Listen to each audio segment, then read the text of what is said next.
안녕하십니까. 6월 3일 지방선거로 인해서 우리가 영상으로 강의를 하게 됩니다. 이번 수업은 기독교 신앙과 문화라고 하는 수업인데 오늘 저희들이 다루고자 하는 장은 14장이 되겠습니다. 14장의 주제는 왜 하나님은 일하는 존재를 넘어 놀고 쉬는 존재로 인간을 창조하셨는가. 하나님께서는 인간에게 오로지 처음부터 끝까지 생이 끝날 때까지 일하는 존재로 만들지 않으셨다. 일도 필요하지만은 놀이도 필요하다라고 하는 그런 의미에서 우리가 14장을 다루려고 합니다. 제가 여기서 조금 소주제로 놀이와 심 속에 드러나는 하나님의 문화입니다. 하나님은 놀이도 하나님의 문화 속에 들어가 있다라고 하는 이야기를 가지고 생각을 해보려고 합니다. 문화를 읽는 눈, 신앙을 사는 지혜, 우리 교재입니다. 제14장 263쪽에서 273쪽을 참조해 주시면 되겠습니다. 먼저 우리가 이 주제를 들어가기 전에 먼저 생각해 보아야 될 질문 몇 가지를 생각해 보려고 합니다. 첫 번째로 왜 사람들은 그리스도인은 재미없다 라고 생각할까? 하나님은 왜 인간에게 쉼과 놀이를 허락하셨을까? 놀이는 단순히 오락인가? 아니면 인간 존재의 중요한 본질인가? 이와 같은 것을 염두에 두고 우리가 이번 공부를 시작해 보려고 합니다. 그런데 우리가 당하는, 그러나 우리 주변에 기독교에 대한 이해가 부족한 사람들, 무신론자, 교회를 다니지 않는 사람들은 현대 문화를 이야기를 하면서 기독교 신앙에 대한 그들의 생각을 이야기를 합니다. 현대 문화는 우리가 가지고 있는 즐거움이라고 하는 이 즐거움을 그들은 다음과 같이 이해를 하고 있습니다. 현대 문화는 소비다 라고 생각을 하고 있고, 현대 문화는 자극, 무언가 우리에게 자극을 줄 수 있는 것이 일종의 현대 문화다 이렇게 생각을 합니다. 그리고 현대 문화는 쾌락이 중심이 되어 있습니다. 그리고 현대 문화는 자유가 가장 중요한 중심적인 생각인데, 그래서 인간은 자기가 원하는 대로 마음대로 할 수 있다라고 생각을 해서 선택의 자유, 이런 것으로 즐거움이라고 하는 것을 이해하고 있습니다. 자, 이런 문화 속에서 현대 문화는 기독교 신앙을 다음과 같이 종종 오해하고 있습니다. 신앙은 일종의 규칙이다. 신앙은 절제해야 한다. 신앙은 무언가를 금지하고 있다. 해야 될 것과 하지 말아야 될 것에 대한 강력한 명령을 내리는 그런 것들이 기독교 신앙이다. 그리고 신앙은 의무다. 이렇게 이제 그들은 생각을 하고 있습니다. 그러나 기독교 안에서 우리가 가지고 있는 즐거움, 기쁨은 다른 의미를 가지고 있는데 그것이 복음이라고 하는 것 속에서 이해해 볼 수 있다 하는 것입니다. 복음은 인간의 기쁨을 빼앗는 그런 이야기가 결코 아니다 하는 것입니다. 그리고 복음은 우리가 기억을 해야 할 것은 잃어버린 기쁨을 회복하는 이야기입니다. 성경 속에 여러 기쁨에 대한 이미지들이 많이 나오는데 몇 가지 예를 들어서 우리가 한번 생각을 해보도록 하겠습니다. 먼저 하나님께서 세상을 창조한 후에 인간에게 허용하신 것이 무엇입니까? 그것은 안식이라고 하는 것입니다. 쉼을 허락해서 성경 속에 이런 기쁨을 누리도록 우리에게 이야기를 해주셨고, 그 다음에 요한복음 2장에 나오는 가나 혼인잔치가 나오는데 이것은 문화의 풍습입니다. 예수님께서 당대의 문화에 대해서 적대적인 관계를 가지지 않으시고 가나 혼인잔치에 참여하시고 포도주를 우리가 만들어서 사람들을 기쁘게 했다라고 하는 것도 우리가 요한복음 2장을 통해서 알게 됩니다. 그리고 하나님 나라의 잔치 비유 같은 것도 굉장히 복음의 의미, 기쁨의 이미지를 우리에게 설명해 주는 요인이 됩니다. 그리고 우리가 마지막 날에 우리가 맞이해야 할 천국이라고 할 때 그 천국의 식탁은 우리에게 즐거움을 줍니다. 왜냐하면 그것은 축제이기 때문에 그렇다라고 하는 것입니다. 그래서 성경 속에 이런 기쁨의 이미지들이 많이 등장하고 있다라고 하는 것을 이해해 볼 수 있습니다. 자, 그러면 오늘 우리 주제에서 놀이라고 하는 것인데 놀이의 원과 의미를 먼저 살펴볼 필요가 있습니다. 여기에서 우리가 살펴볼 세 가지 단어가 중요한데, 세 가지 단어를 통해서 놀이라고 하는 것이 무엇인지 우리가 생각해 보려고 합니다. 첫째, 루두스라고 하는 라틴어 단어가 있습니다. 그런데 이 루두스라고 하는 라틴어 단어는 게임이라든지 놀이라든지 학교라든지 또 교육을 가리키는 단어입니다. 그래서 요약을 해보면 루두스는 인간을 놀면서 배우는 존재로 정의될 수 있는 단어다라고 하는 이야기입니다. 두 번째 단어가 이오쿠스라고 하는 단어입니다. 이것이 갖는 의미는 농담, 유머, 웃음, 또 재치와 같은 단어의 의미를 가지고 있습니다. 이 놀이는 관계 긴장을 풀어주죠. 우리가 긴장을 하거나 힘들거나 어려울 때에 누군가가 농담을 하거나 재치 있는 말을 하게 될 때에 긴장을 풀어주게 되는 겁니다. 이때 사용되어지는 단어가 이오쿠스라고 하는 단어입니다. 그리고 이제 중요한 단어가 하나 나오는데 그 단어가 페스티비타스라고 하는 단어입니다. 여성 라틴어 명사인데 페스티비타스라고 하는 것은 우리가 영어에 페스티벌이라고 하는 말을 사용하고 있을 때에 그 단어가 가리키는 의미입니다. 일종의 축제, 그 다음에 공동체적 기쁨을 이야기할 때에 페스티비타스를 가리키고 있습니다. 요약을 하자면 페스티비타스는 놀이를 함께 기쁨을 나누는 문화로 이제 정의되어질 수 있습니다. 자, 그러면 우리가 이제 놀이라고 하는 거를 다양한 이제 이론을 가지고 또 견해를 가지고 설명을 해 왔는데, 여기서 놀이에 대한 철학적인 의미를 우리가 살펴보도록 하겠습니다. 우리가 여기서 두 사람을 우리가 생각을 해 볼 수 있는데, 한 사람은 요한 하위징아라고 하는 사람이고, 또 한 사람은 로제 카이와라고 하는 사람을 우리가 생각해 볼 수 있습니다. 요한 하이징아는 네덜란드 사람이고 역사학자였고 문화철학자로 분류되고 있는 사람입니다. 그는 그의 유명한 책 호모 루덴스, 즉 놀이하는 인간이라고 하는 책을 통해서 많은 사람들이 이 놀이라고 하는 의미가 무엇인지 이해되었고 또 살펴보게 되었습니다. 전통적으로 그는 인간을 생각할 때 두 가지를 생각하고 있는데, 놀이하는 인간은 이 두 가지 의미에 앞서 있다라고 하는 것이 이제 하위징아가 생각하는 이야기입니다. 첫 번째로 생각하는 존재. 서구 철학은 오랫동안 인간을 이야기할 때에 사유하는 존재, 생각하는 존재로 이해해 왔습니다. 아리스토텔레스 이후로 인간을 우리가 생각할 때에 생각이 인간을 규정하는데 가장 중요한 의미로 이해해 봤습니다. 그리고 두 번째로 노동하는 존재. 이제 하이징가는 노동하는 존재에 앞서 놀이하는 인간이 전행되어야 한다라고 생각을 하고 있는데, 노동하는 존재, 호모 파베르입니다. 그러니까 호모 사피엔스와 호모 파베르, 이 생각하는 존재와 노동하는 존재에 앞서 있는 존재가 놀이하는 존재라고 요한 하이징가가 이야기를 하고 있습니다. 하이징아는 인간을 놀이하는 존재, 조금 전에 말했듯이 호모 루덴스라고 정의를 합니다. 266쪽을 살펴보면 하이징아는 이렇게 기록하고 있습니다. 제가 읽겠습니다. 놀이는 자발적으로 수행되는 자유로운 활동이며 일상적인 삶과 구별되는 시간과 공간 속에서 일정한 규칙에 따라 이루어지고 물질적 이익과 실용적 목적을 직접적으로 추구하지는 않지만 그 자체로 기쁨과 긴장 그리고 질서를 만드는 행위이다. 이렇게 이야기를 하고 있습니다.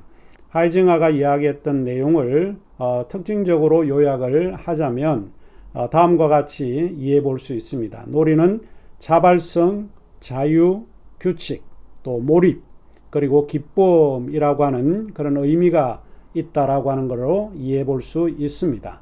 그 다음에 이제 로이 카이와인데 프랑스인입니다. 로이 카이와는 프랑스인이고 문화 철학자로 알려져 있습니다. 이제 그가 생각하는 놀이에 대한 이해는 다음과 같은데, 그가 선 인간, 놀이, 그리고 게임, Man, Play and Game이라고 하는 그의 유명한 책에서 매우 강조적으로 그가 주장하는 것은 놀이는 단순히 오락이 아니라 인간 사회의 본성과 질서를 드러내는 행위라고 이야기를 하고 있습니다. 이것을 크게 이제 요약을 해보자라고 하면 놀이는 자유로운 활동이고 놀이는 일상과 분리된 활동, 그리고 놀이는 불확정적 활동, 그리고 놀이는 비생산적 활동, 그 다음에 규칙 있는 활동, 이런 것으로 정의되어 볼 수 있습니다. 자, 그 다음에 이제 우리가 한 단락으로 좀 넘어가서 그러면 인간은 왜 놀고 쉬기를 원하는가? 아마 여러분도 오늘 우리가 공휴일이기 때문에 놀고 싶었을 겁니다. 수업이 없는 날은 굉장히 기쁘고 또 일찍 수업을 마치게 되면 학생들은 대체로 즐거워하죠. 이 노는 것을 좋아하기 때문에 그런 것입니다. 그러면 인간은 왜 놀고 쉬기를 원하는가? 몇 가지 이유가 있는데 첫째 우리가 살펴볼 이유는 사회학적 이유입니다. 이 사회학적 이유에서 놀이를 이렇게 이야기를 하고 있습니다. 놀이는 공동체를 만든다 하는 것입니다. 우리가 놀이를 함으로써 우리의 공동체가 무엇인지 공동체를 형성하게 된다라고 하는 이야기이고, 놀이는 소속감을 형성합니다. 놀이는 인간관계를 회복시킵니다. 그리고 놀이는 긴장을 완화시킵니다. 억압된 상황에서 우리가 놀이를 하지는 않는 거니까 놀이는 우리가 가지고 있는 복잡한 긴장, 그런 관계를 회복시켜 준다라고 하는 이야기입니다. 이것이 사회학적 이유입니다.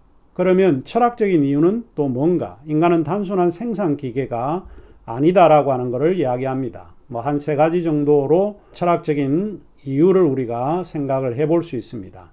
인간은 의미를 추구하기 때문에 그렇습니다. 왜 인간은 놀고 쉬기를 원하는가? 인간은 의미를 추구하고 싶기 때문에 그런 것이고, 인간은 자유를 경험하고 싶기 때문에 그렇다.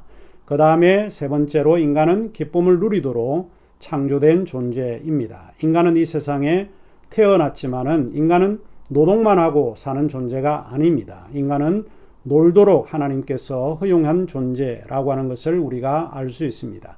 그러므로 놀이를 통해서 인간은 기쁨을 얻을 수 있게 되는 것입니다. 자, 그러면 쉼이라고 하는 것, 놀이라고 하는 것은 동일한 단어의 의미가 쉼이라고 하는 단어와 연결되어 있습니다. 쉼이라고 이야기할 때 단순한 피로 회복이 아닙니다. 쉼이라고 하는 것은 나는 성과로 존재하는 사람이 아닙니다. 무언가를 달성해야 되고 이루어야 되는 그런 인간이 아니다라고 하는 뜻이겠죠. 쉼은 회복하는 시간이다라고 하는 것을 알 수 있습니다. 자, 그러면 우리가 성경 속에 놀이와 안식의 관계에 대해서 설명을 하고 있는데 우리가 한번 살펴보도록 합니다. 우리 교재로 다시 돌아와서 창조와 안식의 관계입니다. 하나님께서 이 세계를 창조하셨죠. 6일 동안 하나님께서 이 세계를 만드셨고 7일에는 안식을 하셨다 하는 것입니다. 근데 우리가 한 가지 기억을 해야 되는 것은 하나님의 창조 행위는 6일로 그치는 것이 아니라 이 쉼이라고 하는 7일도 포함시켜야 한다 하는 것입니다.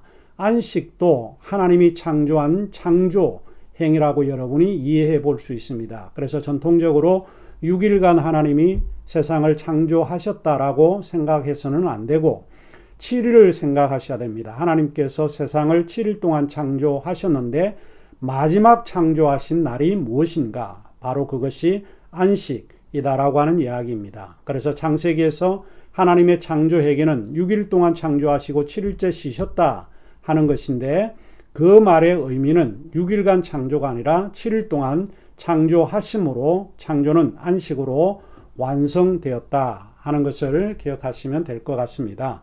그리고 안식의 의미라고 하는 것은 게으름의 의미가 아닙니다. 게으름이 아니라 하나님에 대한 신뢰의 표현이라고 볼 수 있습니다. 그래서 예수님께서 공생애를 시작하실 때에 많은 제자들이 따랐습니다. 밀밭 사이로 지나가면서 밀밭의 밀을 이렇게 먹었던 것을 기억을 합니다. 그런데 옆에 있는 바리새인들이 제자들이 밀을 먹는 것을 보고 크게 호통을 칩니다. 안식일 날 왜 하지 않은 일을 하느냐라고 이야기를 합니다. 이때 예수님께서 하신 말씀입니다. 마가복음 2장 27절에 보면 안식일이 사람을 위해 있는 것이다.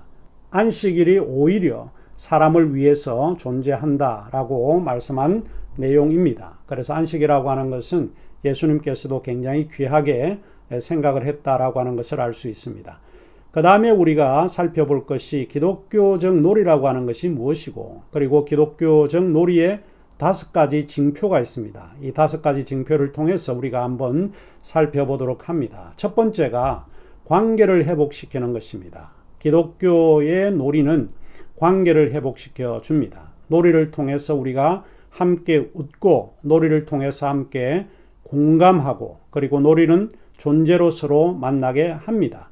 하나님의 형상으로 지음을 받은 서로 다른 존재들이 함께 모여 서로 만나게 된다라고 하는 것이 기독교적 놀이의 첫 번째 징표가 되겠습니다. 결론적으로 무엇을 이야기를 하는가, 무엇을 하는가 보다 누구와 함께 하는가라고 하는 것이 기독교적 놀이에서는 굉장히 중요한 의미를 담고 있습니다.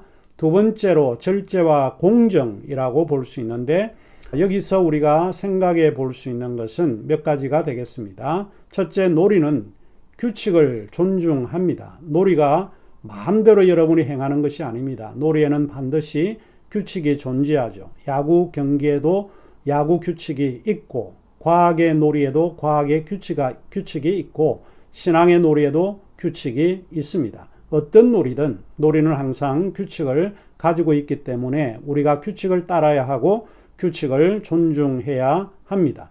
그리고 놀이는 욕심을 절제하게 합니다. 내 마음대로 하지 않습니다. 그 규칙에 따라서 우리가 가지고 있는 욕심을 절제해야 합니다. 그리고 놀이는 함께 즐기는 법을 배우게 한다 하는 것입니다.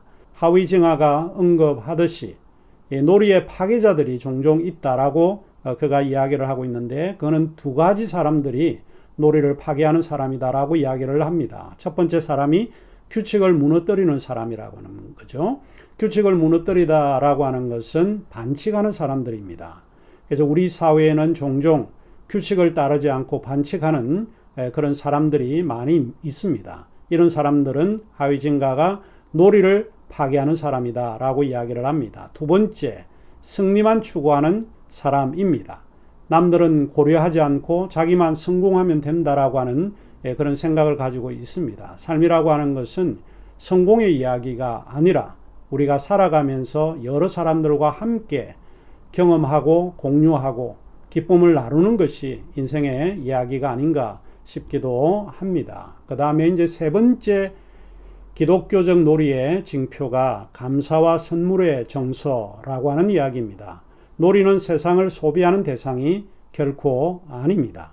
하나님이 주신 선물로 경험하게 하는 그런 것이다 라고 볼 수 있습니다. 요세프 제프라고 하는 분은 여가는 선물로 주어진 세계를 받아들이는 시간이다 이렇게 보는 것이죠. 그래서 기독교의 놀이는 감사와 선물이라고 하는 근본적인 정서에서 출발을 하고 있다 하는 것을 기억하시면 좋을 것 같습니다. 그 다음에 네 번째로 종말론적 기쁨이 되겠습니다. 종말론적이라고 하는 것은 마지막 날에 일어나는 일입니다. 이 세상 우리의 모든 수고가 끝나고 나서 우리가 도달해야 될 그 시간이 종말론적 시간입니다. 그래서 종말론에는 우리에게 기쁨이 주어진다라고 성경은 우리에게 이야기를 하고 있습니다.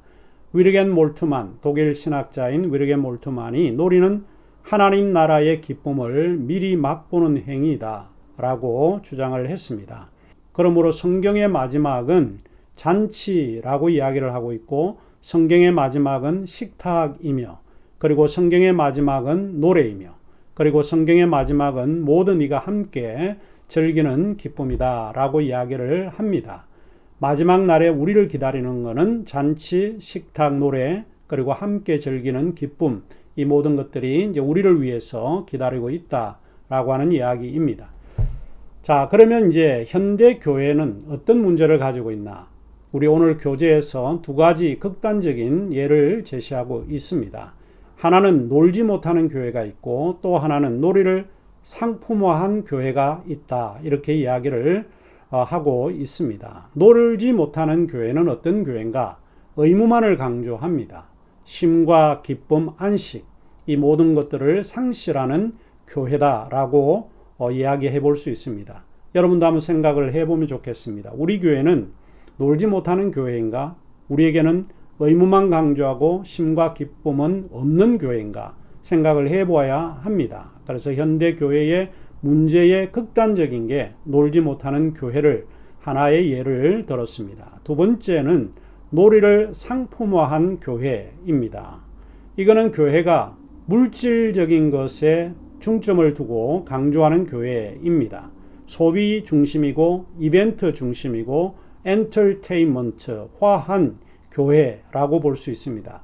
복음과 예수 그리스도의 메시지는 사라지고 오직 그 안에는 상품화된 교회의 광고만 들어가 있다면 이것은 또 다른 현대 교회의 두 번째 극단이 될 수 있습니다. 그러므로 우리는 놀지 못하는 교회, 놀이를 상품한 교회에서 균형을 이루는 놀이하는 교회를 우리가 생각해야만 할 것입니다. 자, 그러면 이제 하나님이 원하시는 공동체는 어떤 공동체인가? 하나님이 원하는 공동체는 어떤 공동체일까요? 그것은 자유롭게 웃고 또 하나님이 원하는 공동체는 함께 기뻐하며 하나님이 원하시는 공동체는 안식 속에서 살아가는 그런 공동체라고 하는 것을 알 수 있습니다. 그러므로 이 강의의 결론적으로 이렇게 말해 볼 수 있습니다. 하나님은 인간을 단지 일하는 존재가 아니라 함께 웃고 쉬고 기쁨을 나누는 존재로 창조하셨다 하는 것입니다. 짧은 시간 속에서 이 놀이에 대해서 간단하게 우리가 생각을 해 보아야 되는데 교재를 좀 심층적으로 읽으시면 이 의미가 무엇인지 더 이해되지 않을까 싶습니다. 자, 그러면 우리 제14장 강의 여기서 마치도록 하겠습니다. 감사합니다.